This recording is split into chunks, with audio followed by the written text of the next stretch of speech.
Meet Jamie Nichols, an obese police officer that has spent more time behind a desk than on patrol, and who is entirely unaware of the crumbling of society due to his fear of going outdoors. As his extremely unlikely survivor begins to realize what has happened, he thinks back to the oath of pacifism he had once taken following a deadly call. Having vowed never to harm another person again, he must struggle with separating these new shambling creatures from the people they once were. Hearing the strained cries of the hungry creatures outside, Jamie arms himself with a letter opener from his desk and begins to search his now vacant office building. Too afraid to step outside, he comforts himself with the last bag of chips and a vending machine he had grown all too fond of during his shifts. Realizing how sparse the building was for supplies, Jamie finally swallows his fears and crawls his way out the back door. Creeping to a nearby car, he is able to snatch a garden rake before the first rotting biter begins to close in. Too scared to fight in the open and surrounded by fog, Jamie retreats back inside to clumsily deal with the first true threat.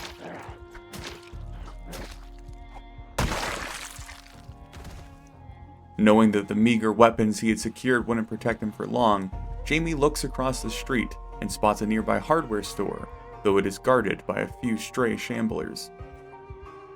Cutting down 2 more infected, he eventually makes it across the road and inside the empty business. Scanning and searching the shelves, he is thrilled to discover a variety of essential tools: hammers, axes, crowbars, and other vital supplies that could secure his safety. Unable to move the majority of the loot, Jamie decides to try and clear the rest of the building in hopes of establishing a safe house for the foreseeable future. Sneaking to the next door business, a large hint of the horrors of the undead is revealed, as a sizable group mindlessly shuffle outside the large windows. Too afraid to draw their attention, Jamie opts to investigate the upstairs apartments, where a constant battering sound can be heard. Suddenly jumped by ravenous sports fans, Jamie has to truly fight for his life for the first time. Only feeling the sudden panic dwindle as the third corpse is dealt with and the building grows quiet. Feeling the first bit of hope since the adventure has begun, he begins to search the 2 empty residences he now has access to.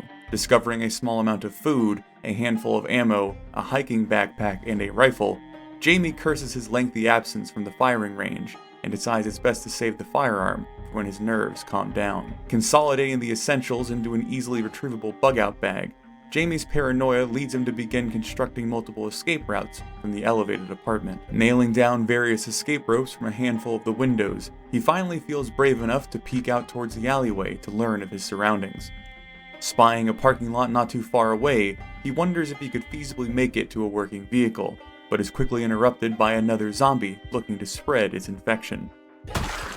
Deciding his new goal was fighting to one of the nearby cars in the morning, Jamie retreats back upstairs and positions himself a large chair as an emergency barricade against the undead. Not yet able to sleep following the terrifying day, Jamie begins the arduous task of slimming down in front of the unmanned broadcast of the TV. Sleeping through the night, Jamie wakes up the next day with the singular focus of acquiring a vehicle. Though as he makes his way downstairs, he hears a concerning amount of moaning coming from the garage door.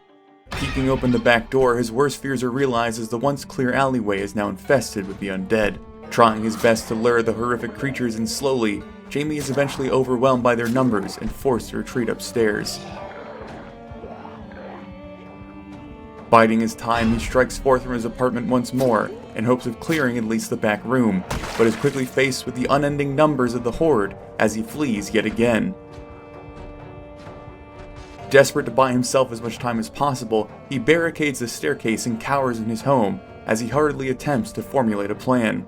Given precious little time, he hears the poor barricade crumble from the undead, daring once more to try and clear the building before it's too late. Suddenly met with a hungry wall of rotten flesh, Jamie knows his home is compromised as he dashes to collect his belongings and dives out the nearby window. Racing across the rooftops, he begs for mercy from the relentless hordes, but is given no relief as his pursuers come pouring out behind him. Leaping from the roof, Jamie fears his time is up as he attempts a mad dash out of town, knowing that he wouldn't be safe until he struck out into the wilderness.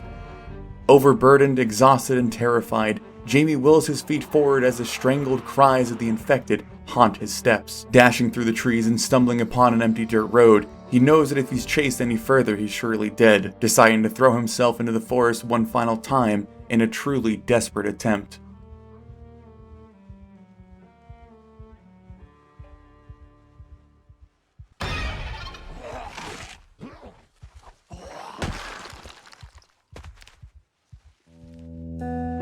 Terrified, bleeding, and weak, Jamie is lucky that his near brush with death only resulted in a laceration.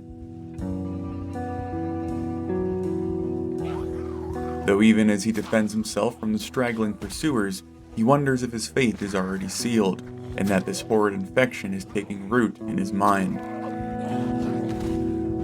Pushing past the harrowing thoughts of turning into one of them, Jamie pushes farther south to the dirt road he discovered earlier, hoping to follow it to some sort of shelter.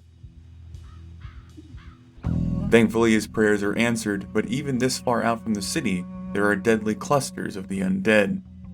Working towards a viable entry point, Jamie begins the agonizing process of fighting the infected with his injured hand.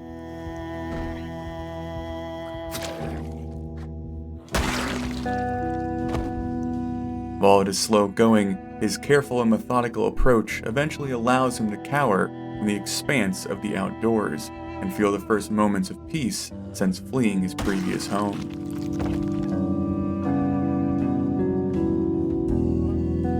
Looking over the kitchen of this building, his growling stomach is pleased to discover a handful of potatoes and a serving of ground beef.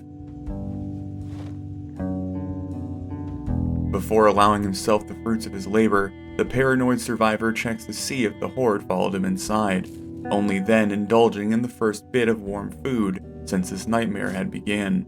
As the evening settles in and the silent building around Jamie provides him comfort, he wills his aching legs to a nearby bench and lays his head down to sleep away the throbbing pain. Waking up the next day, Jamie knows that despite his safety, he does not have enough supplies to stay put. Fortifying his nerves with the potatoes he found yesterday, he slips out the back door of the building and steers himself further into the wilderness.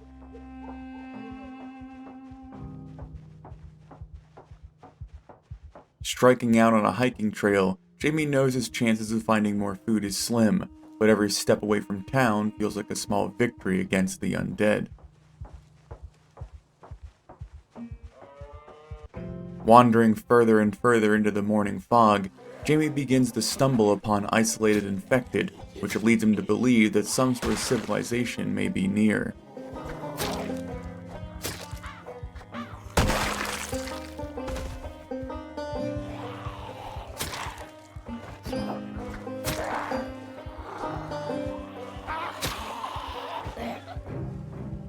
Pushing forward until his legs ached with fatigue, Jamie comes upon a secluded highway in the middle of the vast woodlands.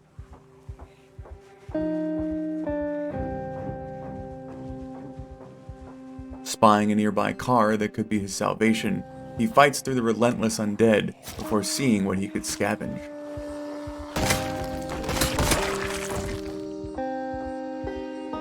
With the car being trashed and limited supplies being in the trunk, Jamie continues his adventure south and discovers 2 more cars and another cluster of infected.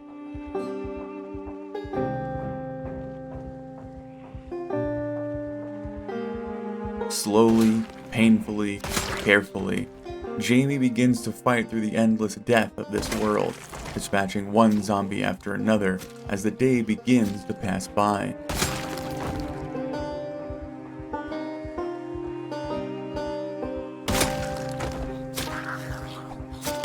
Hours of mounting fear and anxiety continue as Jamie's still injured hand screams in agony with every thrust of his dulling blade.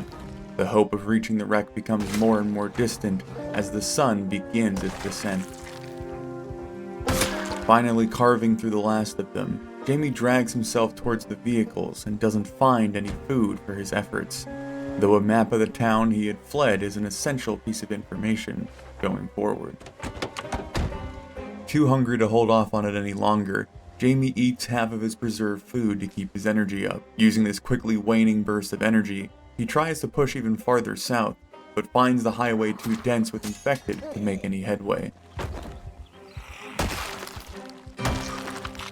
After several more hours of fighting, Jamie's body begs for sleep, causing him to retreat back to the wrecks he had cleared. Though as he settles into the black station wagon, his own body betrays him as the panic of the outdoors dashes any attempt at rest.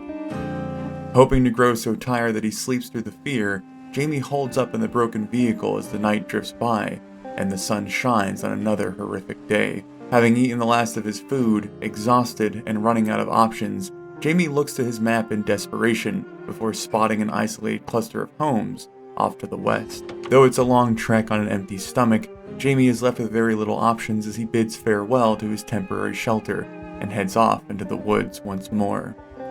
Step after groggy step, Jamie wonders if these homes would even be the salvation he needs, or if their offerings would be guarded by hordes he didn't have the energy to fight. Knowing that this desperate decision could easily be his last, he trudges ever onward with fragile hope.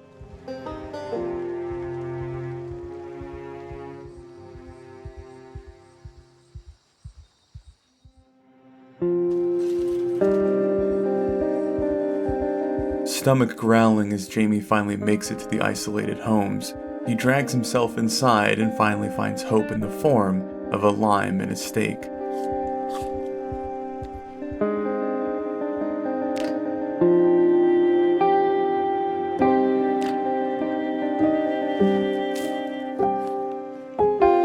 Still exhausted but content with another cooked meal, he moves to investigate the neighboring homes. Out in the pouring rain, Jamie's heart sinks as he realizes these recent infected had been amidst a celebration during the outbreak.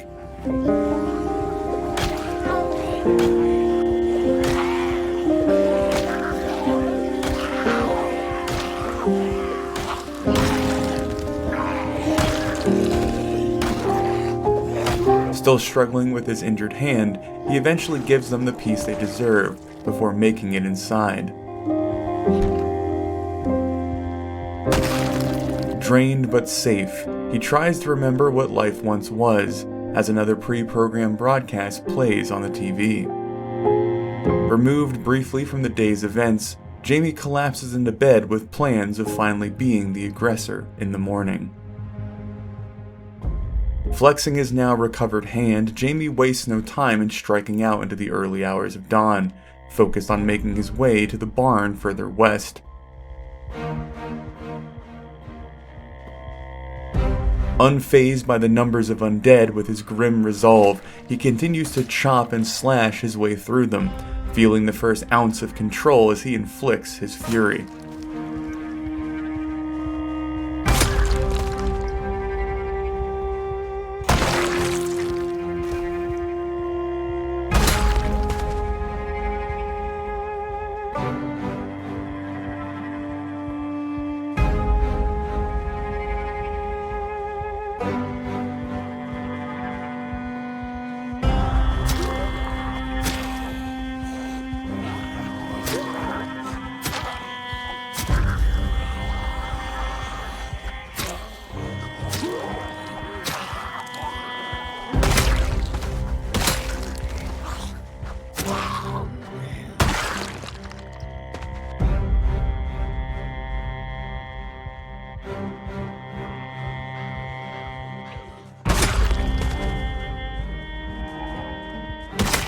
Securing the barn, the gains are minimal, but Jamie's sights merely shift to the larger house nearby.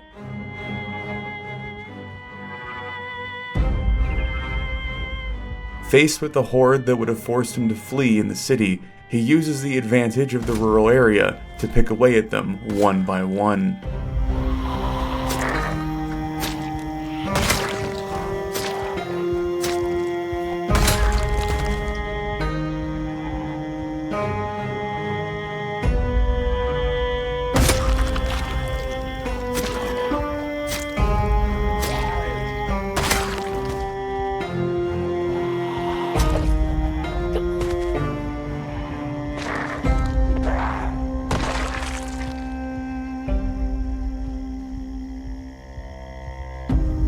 Making it safe enough to enter the home, he is met yet again with the remnants of a massacred celebration. Worn down by the brutality of his work, he doesn't think twice about indulging in the forgotten cake that was crafted for happier times.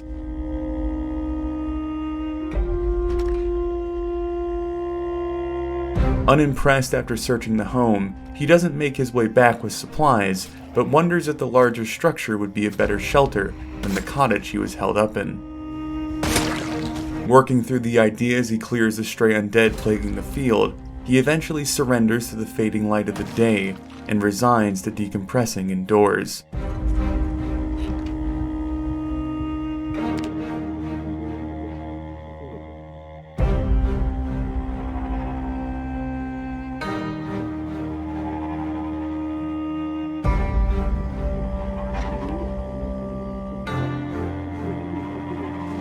Feeling better than any night previously, Jamie appreciates the small sanctuary he has carved for himself, but knows that complacency will quickly lead to his demise.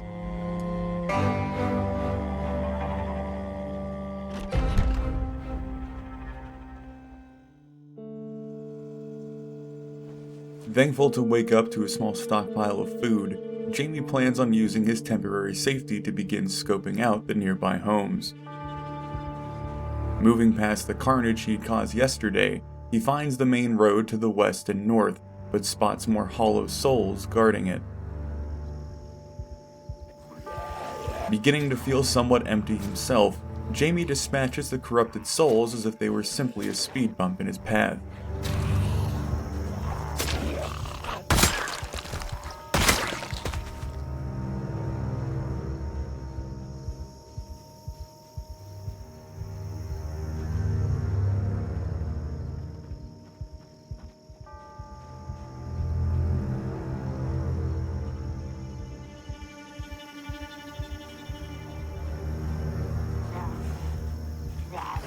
Learning how best to herd these mindless threats, he clears his way to the first house in hopes of discovering more food and supplies.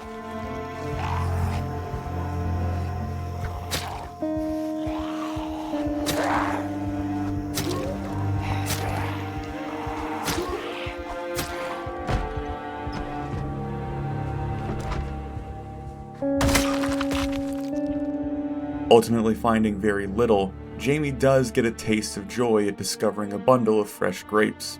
Fruit had been a rarity in his diet before, but now he begins to realize how precious these fleeting luxuries were.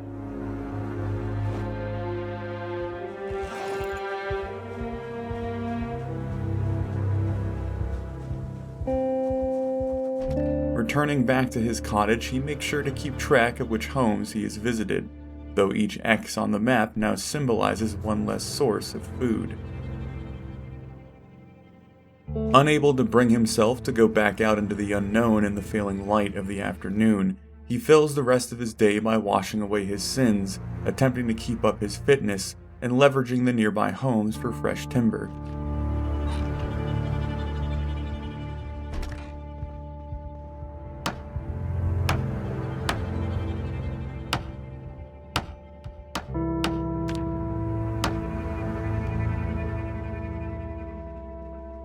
Finally, as nighttime settles, Jamie rewards himself with the first home-cooked meal he's made in quite some time, though thankfully his poor cooking is masked by his constantly growling stomach.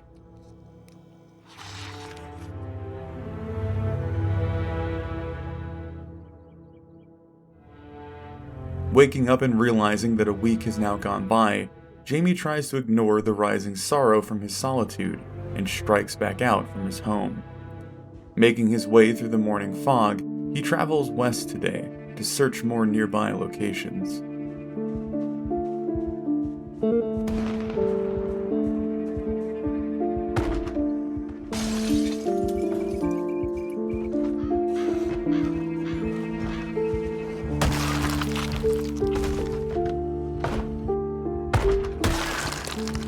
Finding his way again to a smaller home, he finds a single can of beans, but the true treasure appears in the form of a generator in the shed. Though the power was still flowing, Jamie knew that eventually this utility would be essential, so he marks it on his map and plans on retrieving it later. Searching even more homes, small pings of hope keep Jamie's tired feet moving. Though each stop only provides him with maybe a day's worth of food, he's able to feel a collection slowly accumulating in his pack.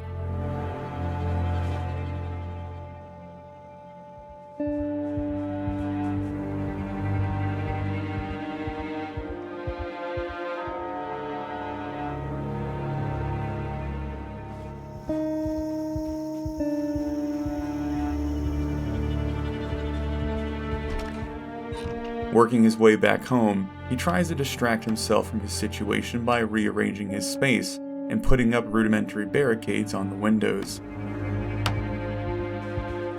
Surprisingly finding himself falling into the same trap of routine in this shattered world, he finishes off his evening with another attempt at food and his daily workout.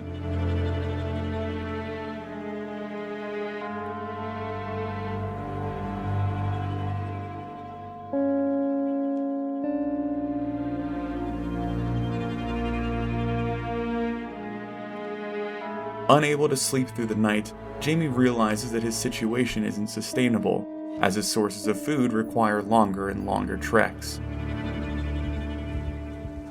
Now fully determined to find a vehicle, he sets off to the south and prays that he would stumble upon his salvation.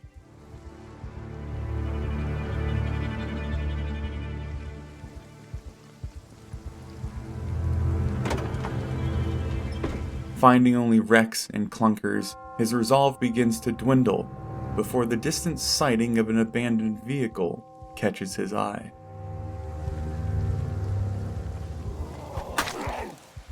Appearing to have come across a couple who had been in the process of changing out a tire, Jamie has high hopes that this car could be his ticket out of here.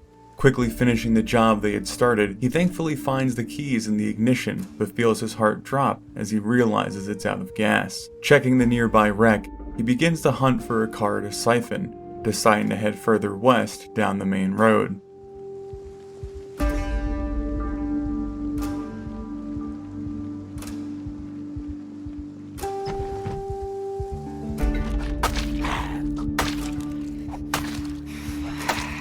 Stopping by a small home to gather more food, Jamie's ears begin to pick up on a noise that both fills him with hope and fear.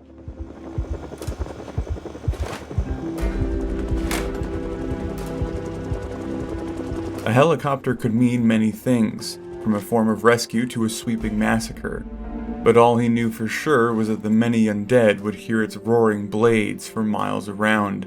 Hiding inside his temporary shelter as the patrol makes several passes overhead, he eventually hears its engines fading off into the distance. Having had time to think during his many hours of waiting, he remembered that the original garage he had discovered had 2 metal barrels of fuel. Trudging his way back home, he collects a small amount in his water bottle before returning to his cottage for the night.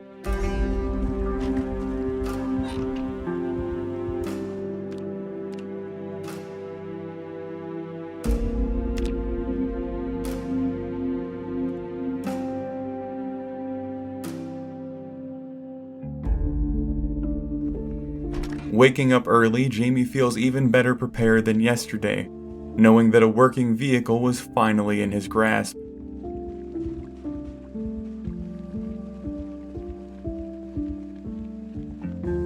Pouring the precious fuel into the tank, he finally goes to turn the key and see if his prayers have been answered.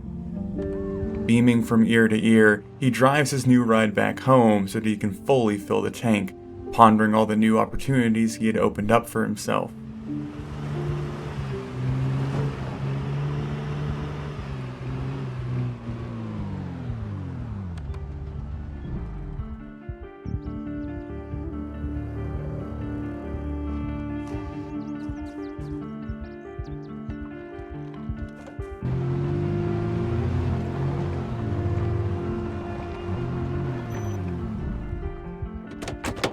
Deciding there was certainly a safer and more rural place to make a more permanent home, he wastes no time in packing up his belongings and loading it into the new steed.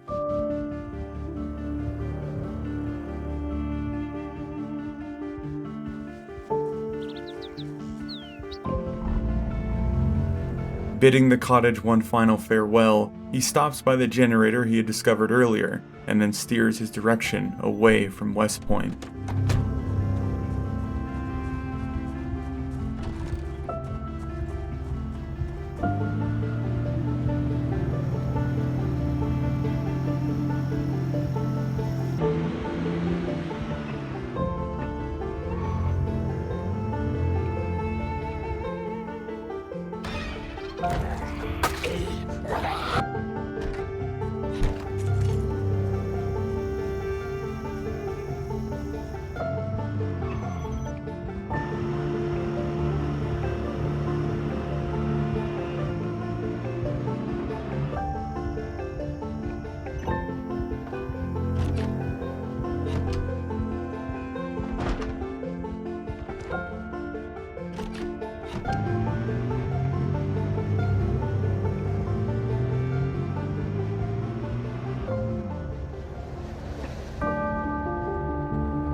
Eventually pulling into a private neighborhood near the river, Jamie's heart soars as he realizes that this gated home might be the perfect place to survive this new world.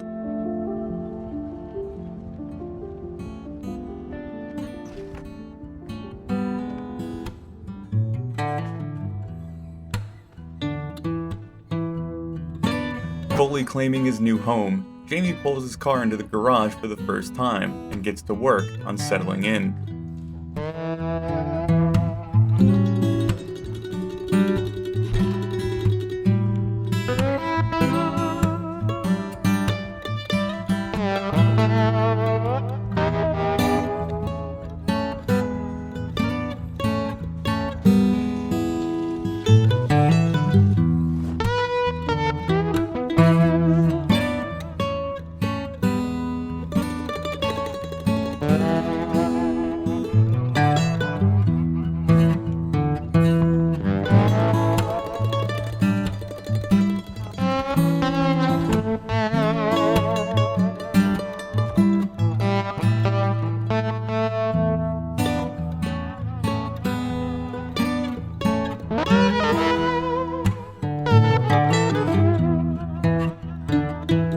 The next morning, he goes to consolidate the supplies from the other two houses.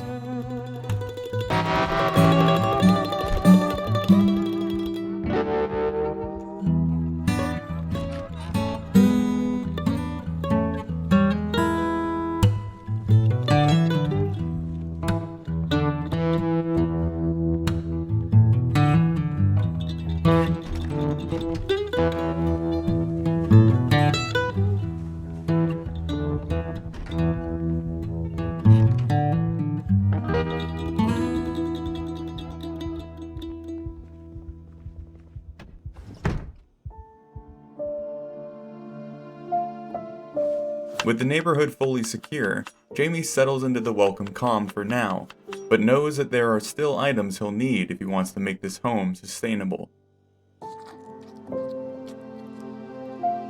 Letting that worry linger for now, he cooks himself another meal and puts up the preparations that had saved his life previously.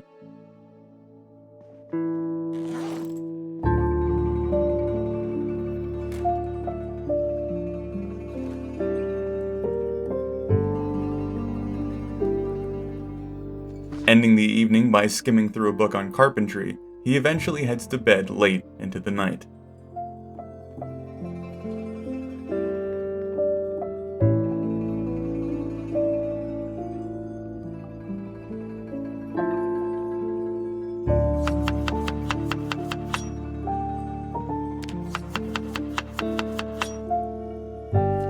Thankful for each home-cooked meal now, Jamie knows it's time to leave the safety of his home once more, aiming to explore the nearby roads in search of more supplies.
Tired and faced with too many undead to keep going, Jamie manages very little on his first outing before heading home for the night.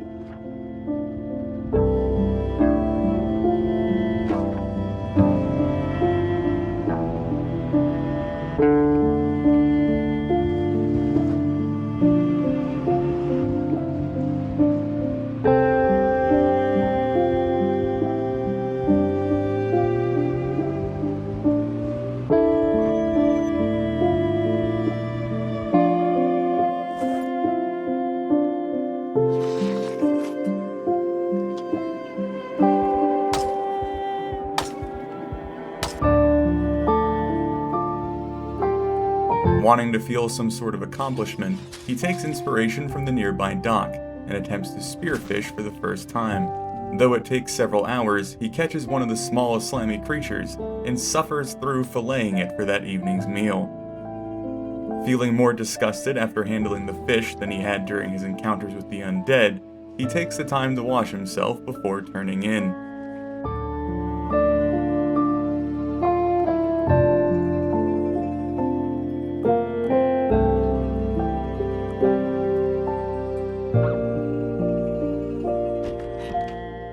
Noticing his beard had grown unkempt, Jamie disregards the small annoyance as he establishes the goal of finding more carpentry knowledge today. Having pored through the only volume he had, he hopes to find another book that can aid him in securing his new home.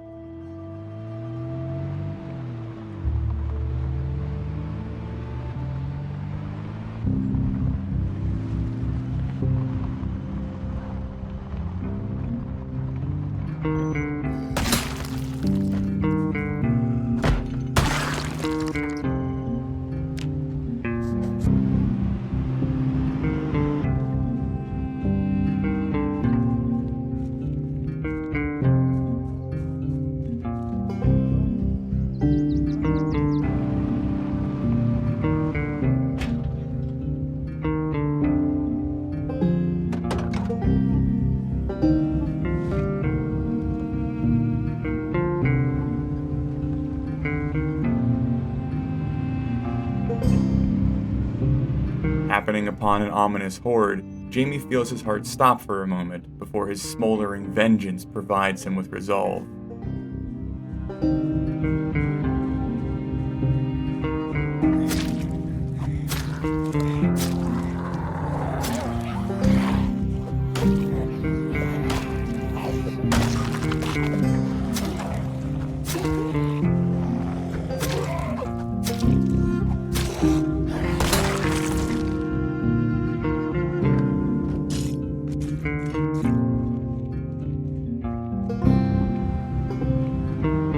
Managing to loot the building they had been gathered around, Jamie first gets a glimmer of hope by finding a sack of potatoes before realizing the rest of the warehouse is entirely rotten.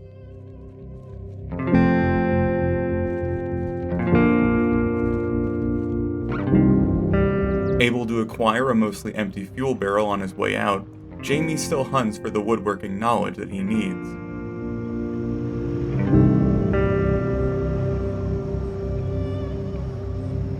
Hitting a main road in the afternoon and preparing to go back home, he spots an abandoned bug on the road and decides to investigate.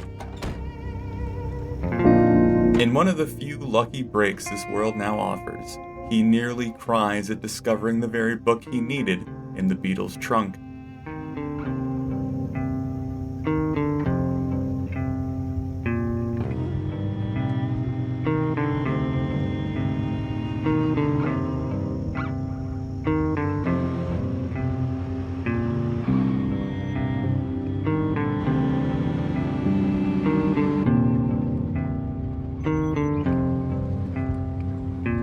Arriving home in a glorious mood, he braves fishing once more before turning the potatoes he had found into a hearty soup.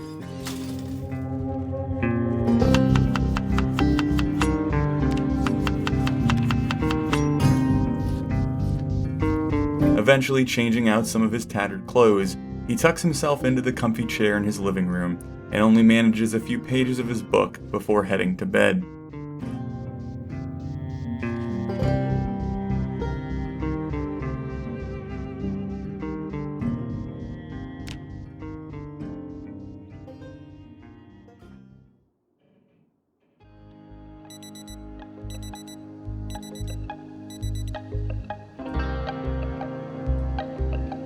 Waking up with true hope in his heart, Jamie fishes in the early light of the dawn before catching the biggest fish he had ever seen.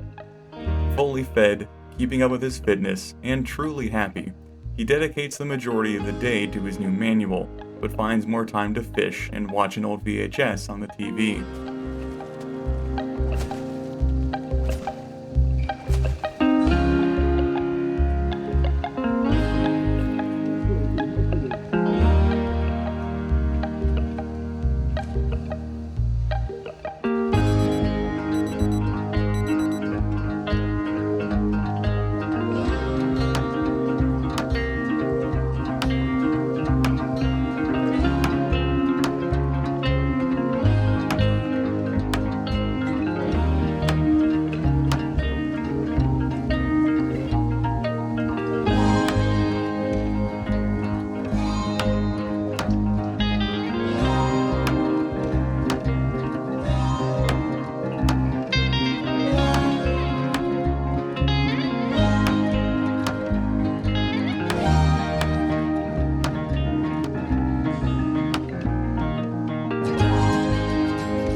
Enjoying a day of hard work, Jamie cherishes the brief moment that he's able to forget the horrible state of the world, laying his head down for bed with a smile and peaceful dreams.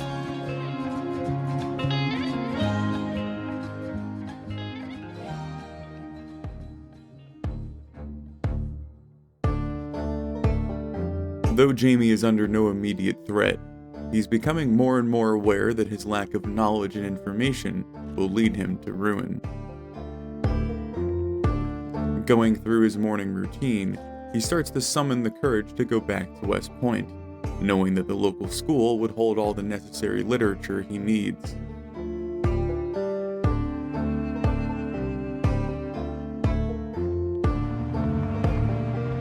Mostly praying that the undead had thinned, his hopes are dashed as even the surrounding farmlands are dense with roaming hordes.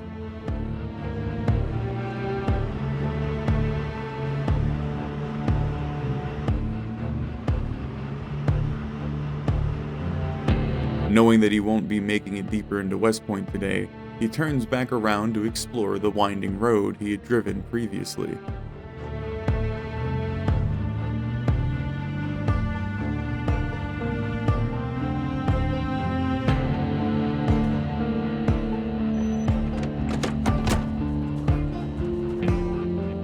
Finding the blockaded dirt path once again, he vaguely remembers rumors of this place being a secluded drug lab for one of the prominent rural families.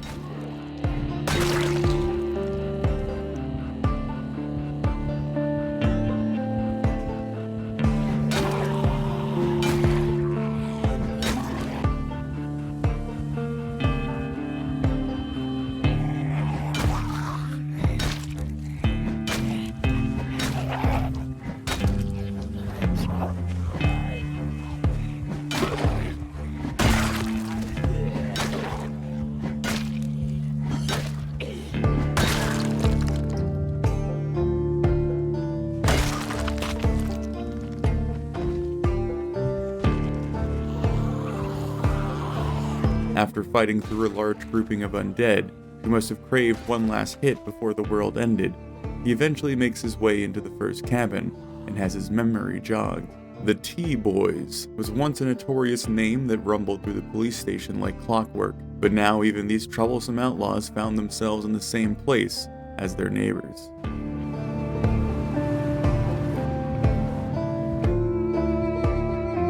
Knowing he hadn't yet reached the lab, Jamie continues pushing south until he comes upon the compound that was the worst kept secret in Knox County.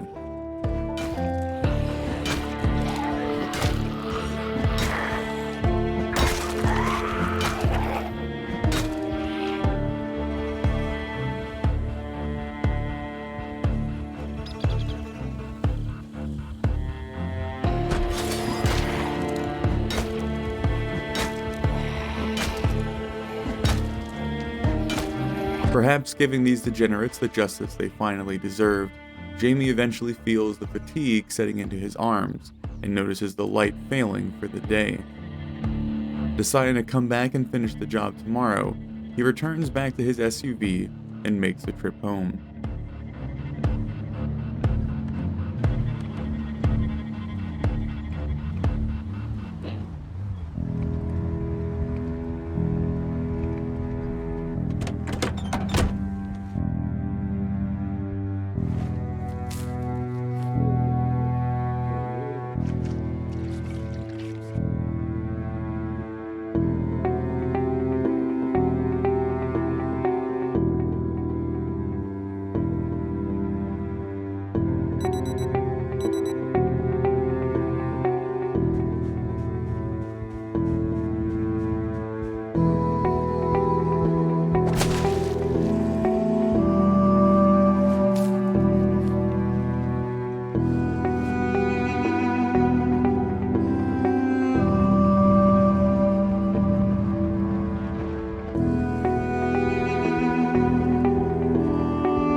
Finally making his way into the trailer, he isn't surprised to find a small stockpile of guns and ammunition. As he secures this valuable resource, he can't help but acknowledge the irony that these bullets would have certainly been meant for him if the authorities had ever been called to this place.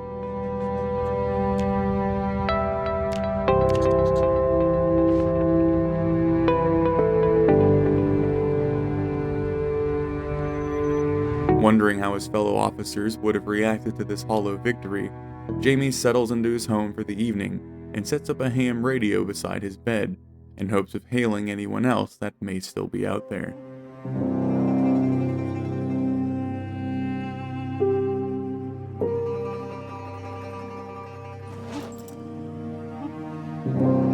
It's been more than 2 weeks since the outbreak, and I feel as if I have found my own slice of heaven to escape to.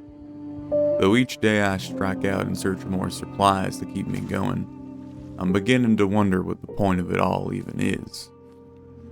I could hold up here for weeks, months, even years, but if no one else is out there, then what even is the point? Yesterday I set up a ham radio, and I'm going to begin broadcasting on it every morning to hopefully contact another survivor out there. Until then, Jamie.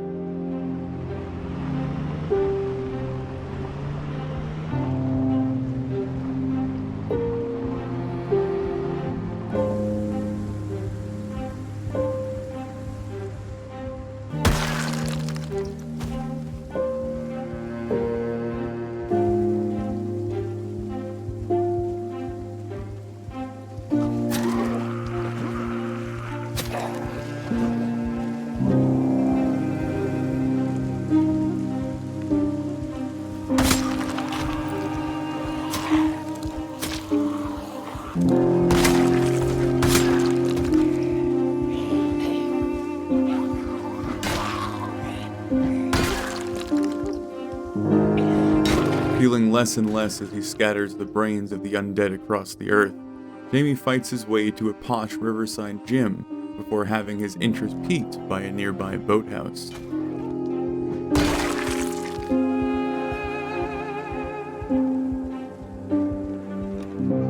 Discovering genuine fishing equipment, a small spark of joy ignites in his cold heart at the idea of putting it to use at his dock, though he can't return home before he scouts out the nearby homes to the west.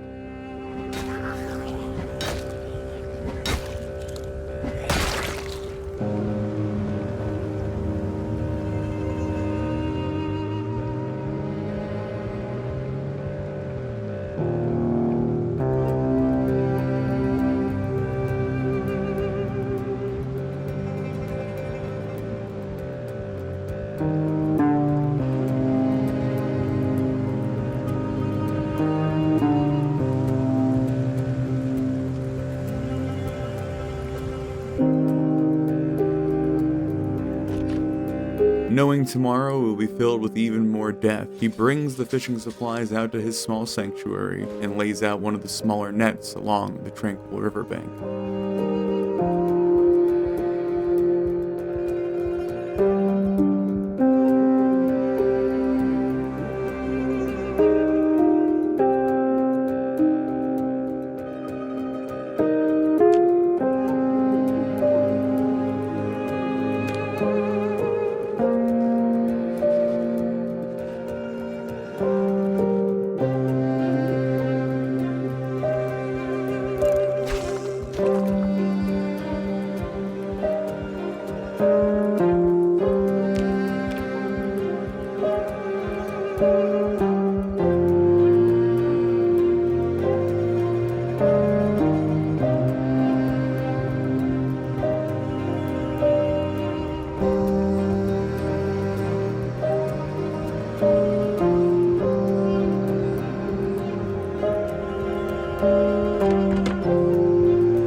Unable to put it off any longer, Jamie begins the grueling process of clearing the undead between him and his next source of survival.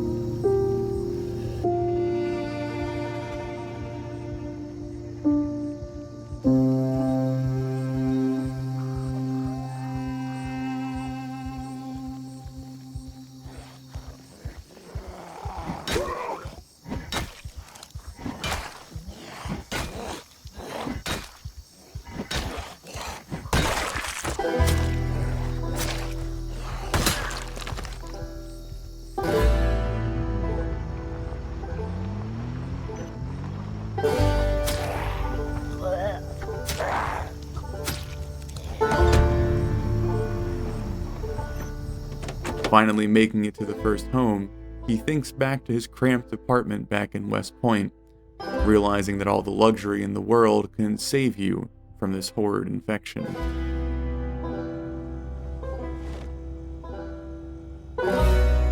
Able to retrieve some of the items he had to leave behind during his mad dash out of the city, the house provides another bundle of essentials for Jamie as he finishes loading up and returns home on his reliable steed.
This is a message to all survivors in Knox County. My name is Jamie Nichols, and I've established a home just northwest of West Point. If you are in need of shelter or food, please follow the main road until you hit a dirt path leading to the river. If you need company or shelter, I implore you, please come and find me. I will repeat this broadcast every morning until the power goes out. Still too ill-prepared to push into West Point, Jamie prepares for another day of fighting his way deeper into the town to the west.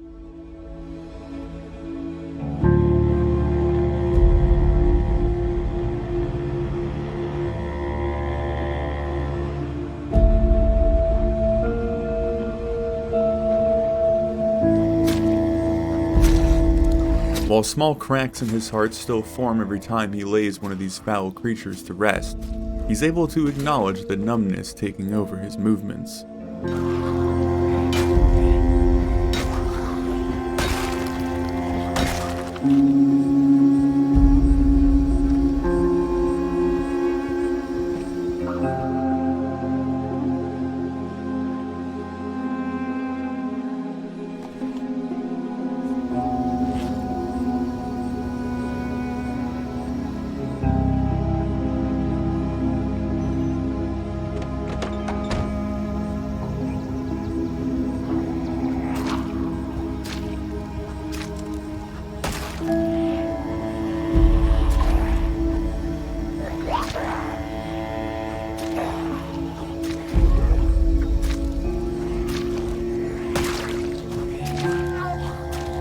Forgetting that these shambling monsters were once people just like himself, he does find a small source of joy in the form of a trailer along the road. Though he has no intentions of hauling anything large at the time, it certainly isn't a tool he can pass up on for the future.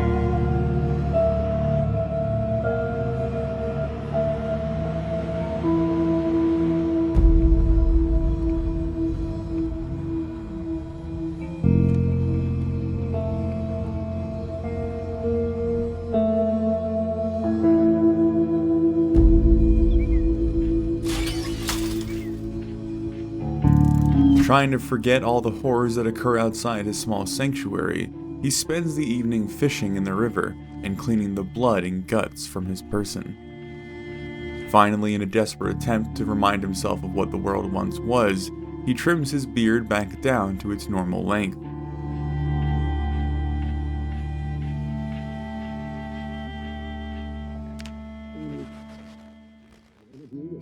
Knowing that today will be a hard-fought crawl towards the center of town, Jamie wakes up in high spirits and is determined to find happiness throughout this otherwise morbid day.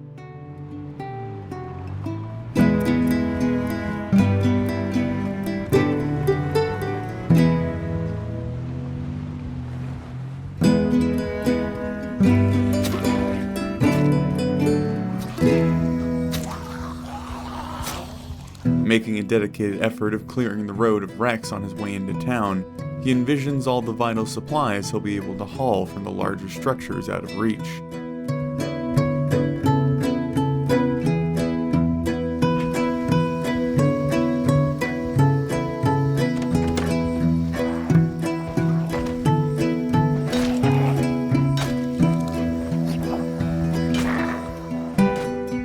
Never given a break, the center of this town is covered in burned out cars and gathered undead, but even this sight wouldn't deter Jamie's forced optimism.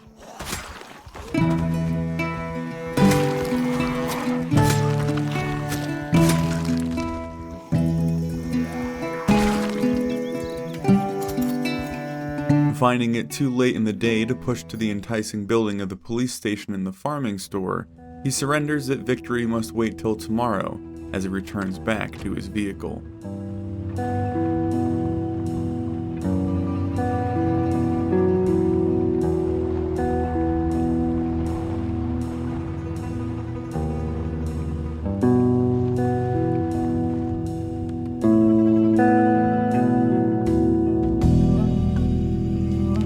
Today I made further progress into the town west of here. Honestly, I can't for the life of me remember its actual name. Anyway, I'll refer to it as Weston for now, since who the hell is going to correct me at this point? Finally appeared to have cleaved my way towards the center of town, however, and spotted what looked like their local sheriff's station. Next door appeared to be a farming store of sorts. I've never been one to dig in the ground, but these are truly desperate times. Jamie.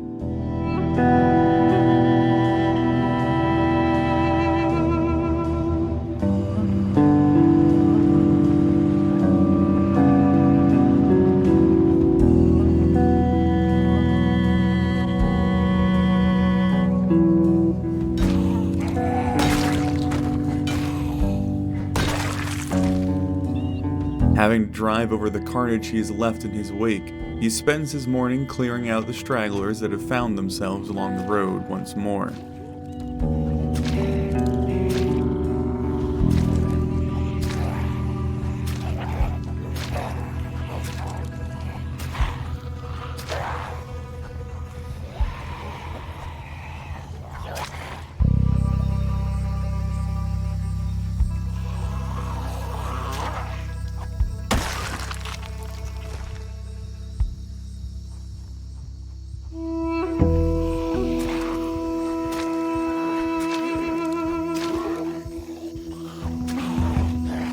Still closed off from emotion as he sends more corpses to the ground, his mind is suddenly thrust into panic as the distant sounds of a helicopter beat through the sky.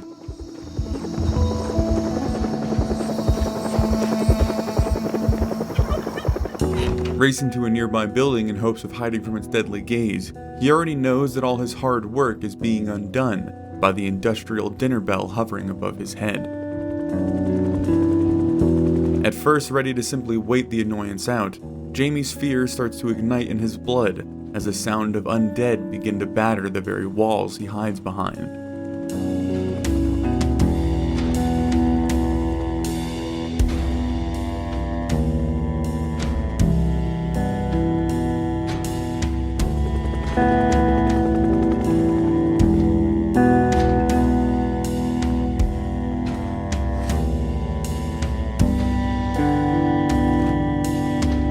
A glance outside and a smashing of windows tells Jamie all he needs to know. Staying here would be death. He would have to make it back to his SUV.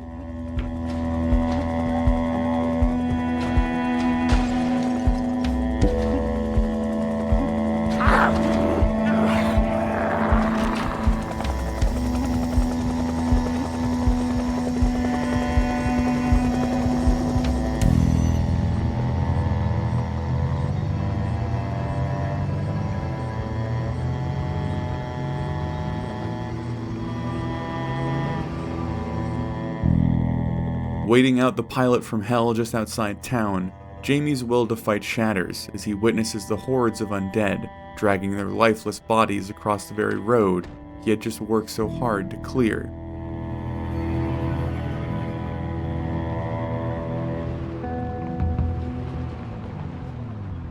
Returning home, his annoyance twists into fuel to light the fire of rage that had long been slumbering in his pacifistic nature.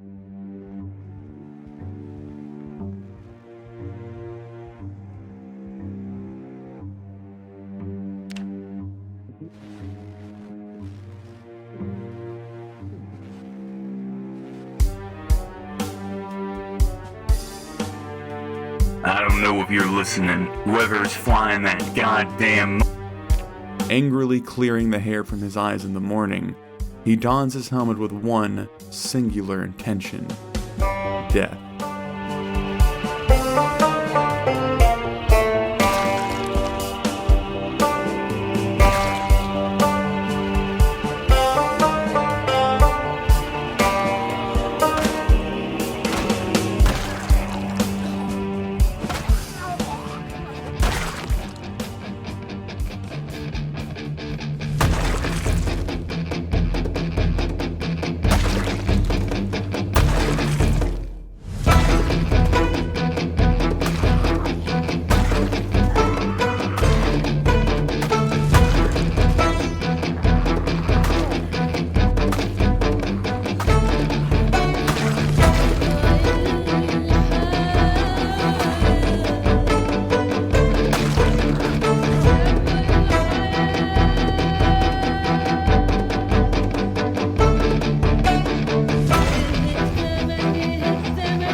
It's great what a bottle of wine can do.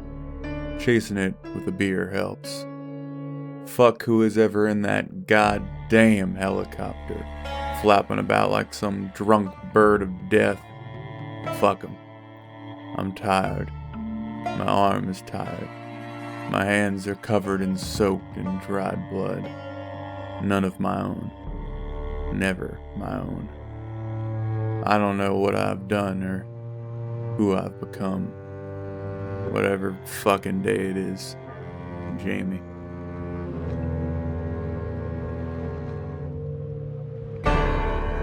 Struggling to endure the violence and isolation following the massacre at Weston, Jamie returns to the scene of the crime for the final push towards his reward. Having to clear a handful of the lingering undead, he prays that all the death is worth it, as the stench of the rotting masses suffocates the air around him.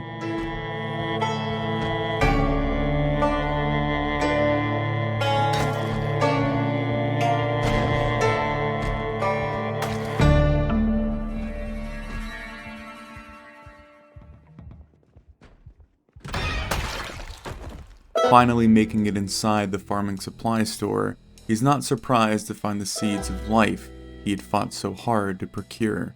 Gathering up the large variety, he does worry in the back of his mind that his untrained hand will simply waste these essential supplies. But no one else was around to dig in the earth for him. Worrying about how much longer the power would persist as he fuels up his vehicle, Jamie eventually makes it inside the police station and secures the contents of their armory.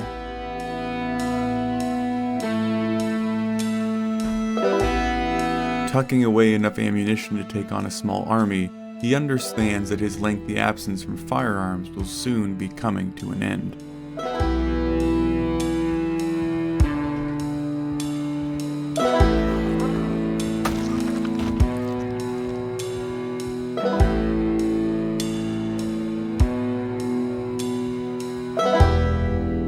While looting the general store, Jamie finds one of his rare smiles upon his lips, as he discovers their hunting section is both better secured and better supplied than the local sheriff's station. While the world had grown unrecognizable, some aspects of Kentucky still lingered.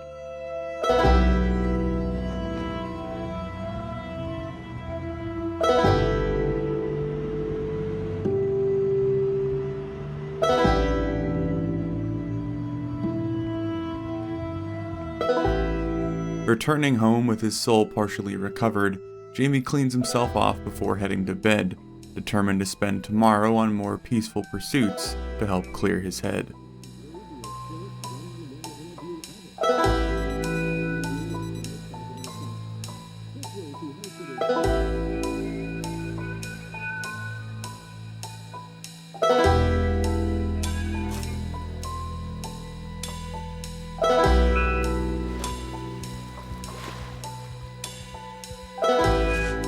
Following the instructions from the gardening book he had obtained, he makes his first strikes at the earth inside his small sanctuary, laying the groundwork for a small garden that will hopefully help sustain him through the coming winter.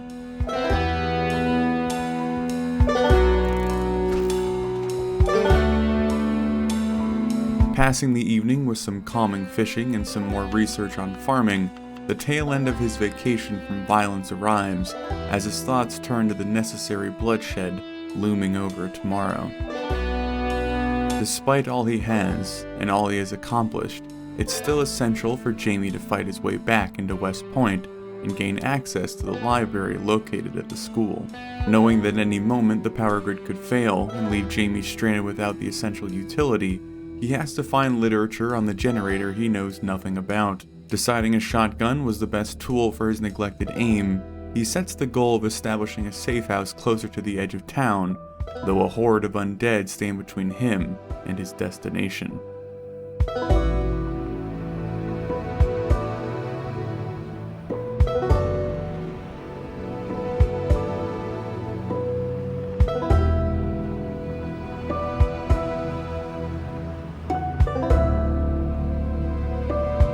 Using his vehicle to help draw their attention and summarize their numbers, he eventually lifts the heavy gun in his shaky hands and fires the first blast of the coming slaughter.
Barely making it halfway on his first day, and his visor filthy with the guts of the undead, Jamie returns home to sleep before heading back out to resume the carnage.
I wish I had better words to say.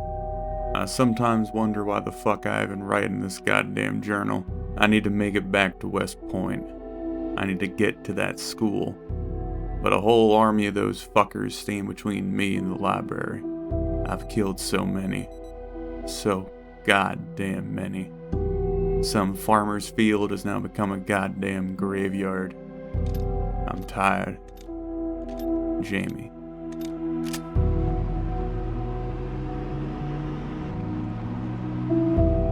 Driving through the devastation he has left in his wake, Jamie heads towards the barn he hopes to use as a safe house in his attempt to reach the school.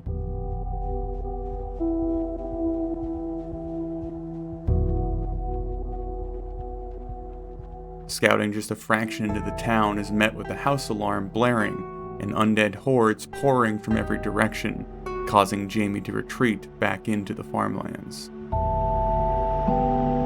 Praying that perhaps the alarm pulled the majority of the undead towards the southern part of town, he heads up north to where a back road leads him mostly to the school, deciding to try his luck there.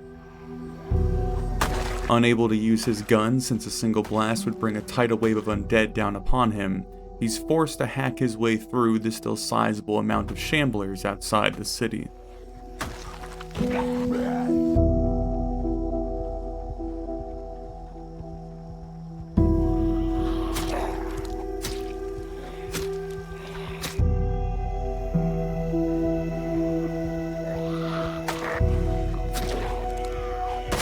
Steadily making progress as the sun rises higher in the sky, he reaches the first real road just north of the school and feels a bit of hope rising in his chest.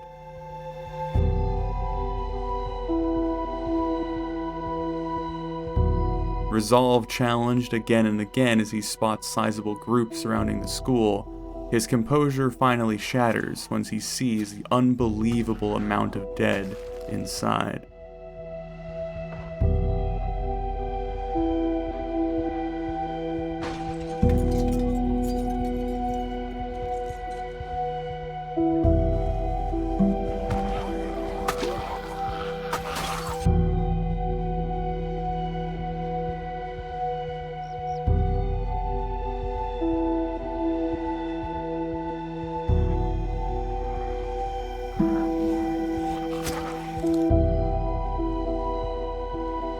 Not having the strength or the time to take on this fight, he heads back the way he came and returns to his SUV, with desperation fueling his plans for tomorrow.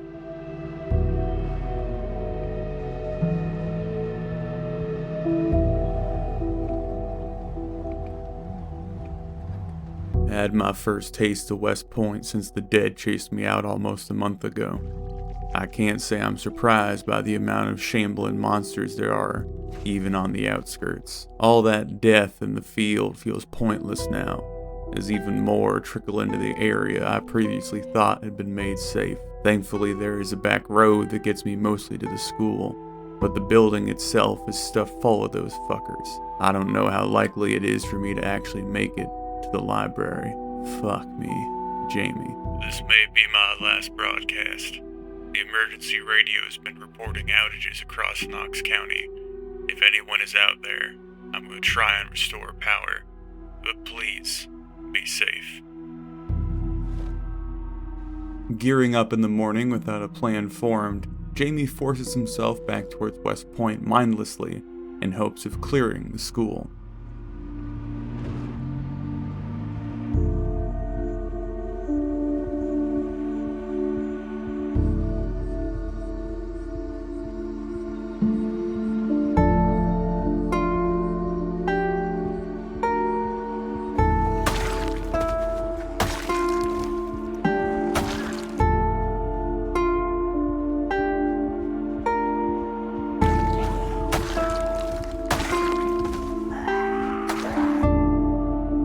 Spying a large group where he had retreated yesterday, he believes for a moment that he had drawn the undead outside, but is quickly proven wrong as he spots even more undead than there were previously.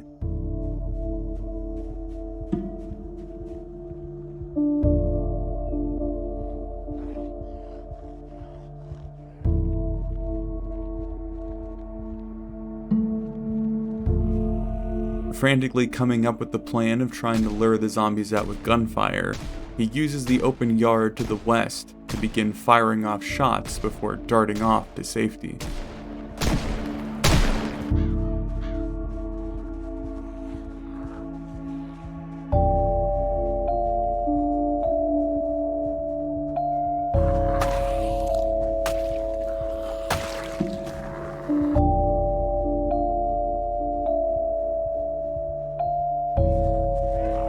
Hoping to now flank around and approach the building from the other side, his attempts are thwarted once more, as there are simply too many stragglers to deal with.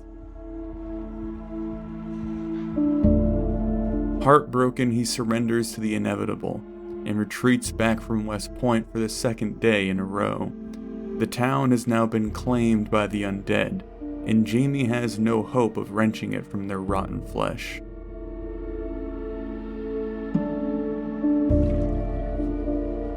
As he is cleaning up and preparing for bed, the broadcast from the emergency radio catches his attention. The power is failing. Jamie has run out of time.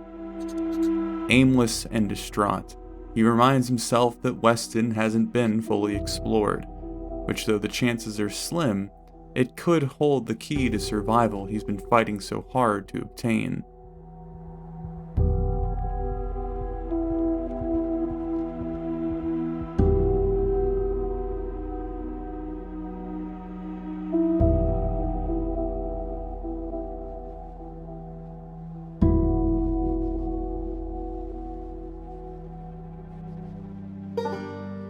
Unable to give up, he focuses his mind on his new task and spends the final morning with power before he strikes out into the thunderstorm, heading west.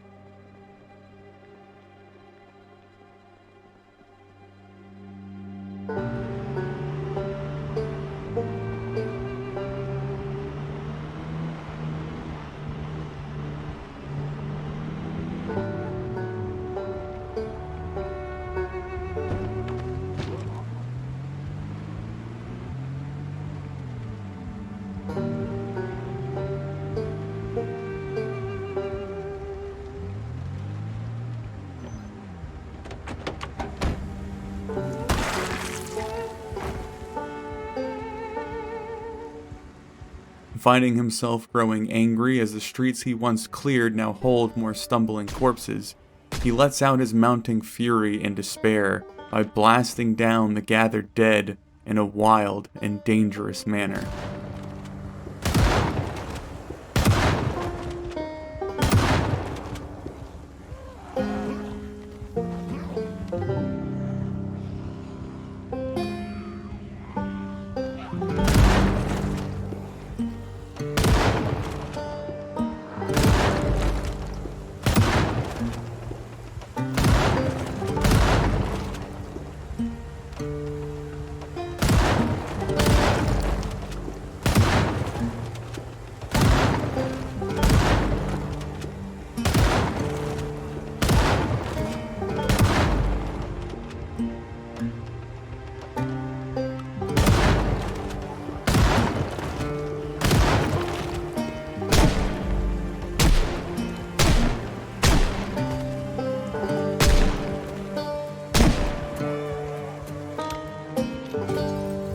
No calmer or more relieved than when the bloodbath had started, he begins looting the buildings he hasn't touched yet, but only finds disappointment within their walls.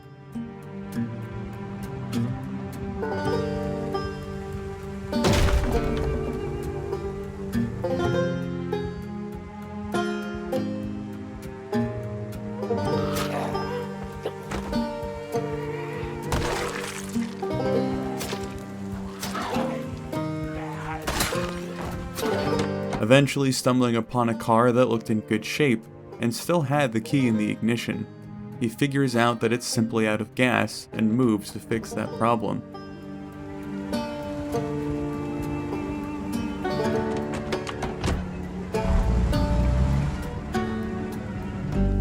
Savoring the minor victory, he continues to push on, looting more homes that are endlessly guarded by the undead.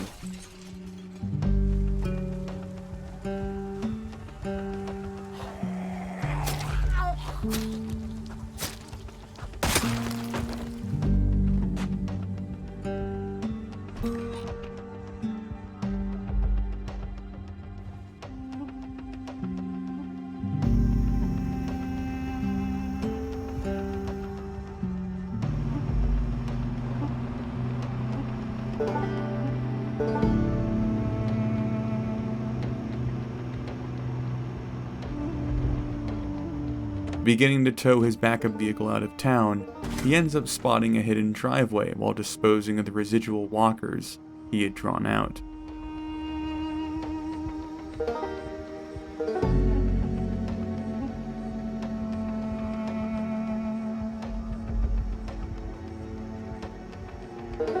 Discovering a barn and a house out by a small pond, he manages to loot the first structure before his rashness leads him to unloading on the gathered dead outside the home.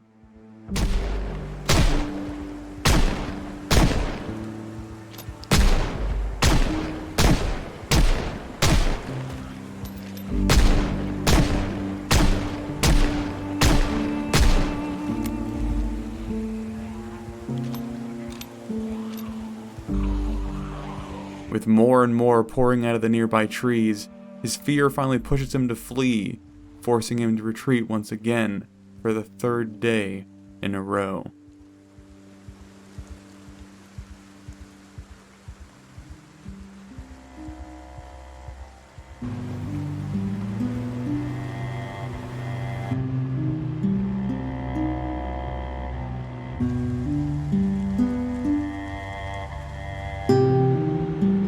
power finally went out. Life just got a lot more difficult, and I can't exactly claim it was smooth sailing already. Preserving food is no longer an option, so the small amount of canned goods I've gathered so far might have to make do for now. Though I wish I was brave enough and strong enough to fight my way to the school in West Point, I fear that there is simply too many of them to get through. I can live for now, so my attention will stay further west, searching for information on this generator until something winds up killing me. Jamie.